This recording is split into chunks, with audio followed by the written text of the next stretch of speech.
Hello, my name is Sabine Tausz-Posch. I'm an academic at the University of Melbourne. I'm located here at the Dookie Campus. So the vineyard is heavily used for teaching purposes.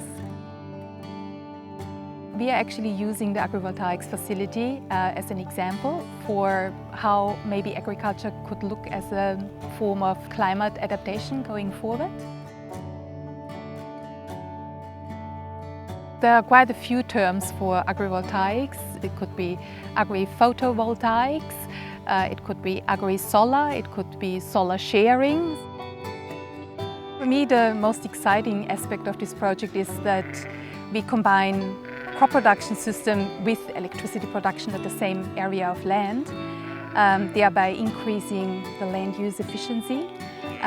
But at the same time, it also means that we can actually maybe help our crops to deal with those changing environments, protect them from some of the climate stresses, and maybe save some water at the same time, because this is one of the hypotheses underlying agrivoltaics research. We might even help the panels to be more efficient under those conditions.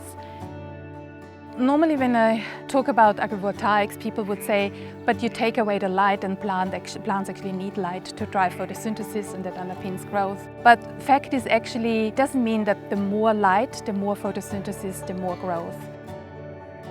I have seen a publication that came out from Arizona, so this is actually not an uncomparable climate to Australia, and in that respect also very relevant, I think, to Australia, where indeed they have grown tomatoes under an agrivoltaics facility, and they found that actually, yes, the yield increased, although the environment is more shaded.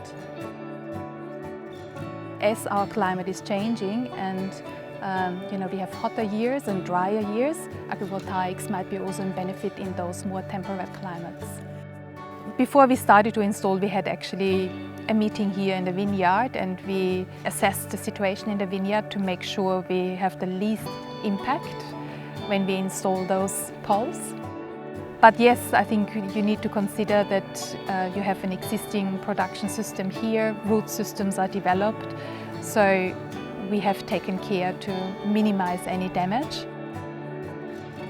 Vineyard was planted in the late 1970s, so it's pretty old. From what we know, the roots will have gone down at least a metre, we would think. And yet, from the way that the installation has been done, with the way the poles have gone straight down into the ground, so far that doesn't appear to have had any real impact on the way that the vines are responding to the usual conditions. As this site is very sensitive, we have gone through the geotechnical reports that include the soil test as well, and we decided that the screw piles will be the much suitable for this particular site. In regards to the removal of the system in the future, the possibility that we can still remove the top structures and also unscrew the screw piles from the bottoms, and that wouldn't damage any of the ground or the soil conditions. I love the fact that we've got this really old vineyard. We're improving it, we're doing a whole lot of good things to it, and working to improve the quality of the fruit and the yield that we're getting. And new ideas are part of that. So seeing how this sort of structure can fit in with that, and how we can still improve our tonnage and the quality of our fruit and get the benefits of a photovoltaic system, I think is really interesting. And it's something that I'll be watching the results of quite closely. We only have 2 agrivoltaics projects currently in Australia that are testing crop production systems.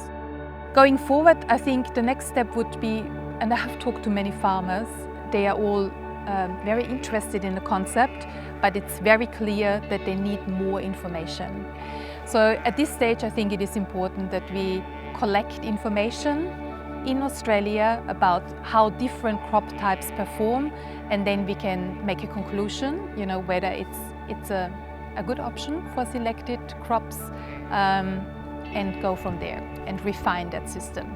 Maybe we need to tweak the design, maybe we need to tweak densities of panels, heights and so on to suit those different crop production systems, but I think we need a few years to assess the situation.